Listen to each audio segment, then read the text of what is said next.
Nikon has long held a solid position in the entry-level DSLR segment with its T3XXX series of cameras. For a while now, the Nikon D3300 has been the go-to choice for many, since it offers much better features and performance for the price than Canon's 1200D.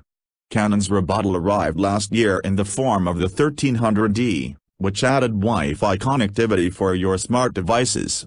Nikon obviously wasn't going to sit idly by, and in August, the company announced the D3400, which also offers wireless connectivity.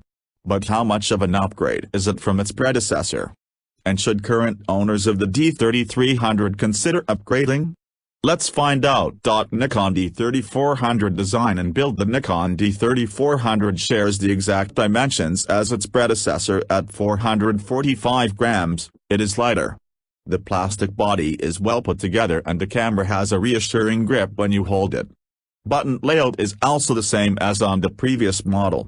At the back, you get a column of buttons to the left of the display for the menu, playback, image magnification, and quick access to settings during shooting.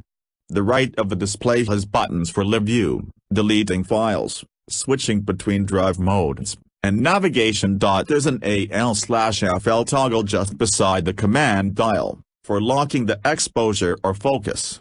In terms of connectivity, the D3400 now has a standard micro USB connector and a mini HDMI port. Nikon has dropped support for an external microphone here, which means you won't be able to use a better microphone when recording video. The 3-inch display has a 921K resolution, which is decently bright for most use cases, but not under direct sunlight where it tends to wash out. The optical viewfinder is capable of displaying basic information like exposure settings, and there's a built-in pop-up flash along with the hot shoe for external flashes. There's a standard tripod mount at the bottom along with the battery compartment.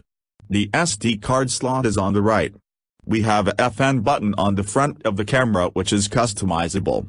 The last cluster of buttons is on the top, and includes the power switch and mode dial plus buttons for shutter release, video recording, exposure compensation, and displaying information. The mode dial has ridges around its edges for easier grip. Overall, the Nikon D3400 is built well and is fairly compact, which is what beginners will appreciate. However, we wish Nikon had done a bit more in terms of functionality, like adding a secondary command dial or more function buttons. You can buy the body separately or get it with the new 18 to 55mm f/3.55.6 VR or 70 to 300mm f/4.56.3 VR FP lenses. The main difference between these and the current fast lenses being sold with the D3300 is the inclusion of a stepper motor, which is said to allow for quicker and quieter autofocus, which should bring down noise when shooting videos. Nikon D3400 features the core specifications of the D3400 are pretty much identical to those of the D3300. The camera has a 24.2-megapixel APS-C CMOS sensor and uses Nikon's 6-speed 4-image processor. You get a total of 11 focus points, raw image support, and contrast detection autofocus. ISO sensitivity ranges from 100 to 25,600 with increments of 1 stop. The camera supports shutter speeds of 30/1/4000 second and a burst speed of 5 fps. Video recording tops out at 1080p at 60 fps, just like with the D3300. 4K video support would have been really nice to have here, or even a higher maximum frame rate at Full HD resolution. The one new feature added to the D3400 is support for SnapBridge, which lets you automatically transfer pictures from the camera to your smart device. The app is available on Android and iOS, and connects to the D3400 via Bluetooth. You can set photos to sync even when the camera is switched off. It works the same as when we first tested it with the Nikon D500, however you cannot transfer videos or control the camera remotely since the D3400 does not support standard Wi-Fi. This is one area where Canon's 1300D fares better thanks to built-in Wi-Fi and NFC. Nikon D3400 performance. Since Nikon wasn't able to send us the new FP kit lens for testing, We used an older FS 1855 f/3.55.6G AVR, as well as an FS 55-300 f/4.55.6G ADVR, and just for fun, we also used the superb FS 1680 f/2.84E ADVR. Verdict: the D3400 retails online for about R*S.29,990, which is what Canon's 1300D goes for as well.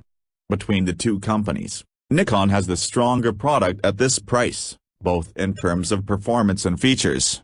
It has better ISO performance at higher sensitivities, a useful burst mode, and good video capabilities. The addition of Bluetooth is a bonus, although the 1300D is the only choice if you want the ability to control your camera remotely via your smartphone. Nikon also throws in a camera bag and an 8GB SD card to sweeten the deal.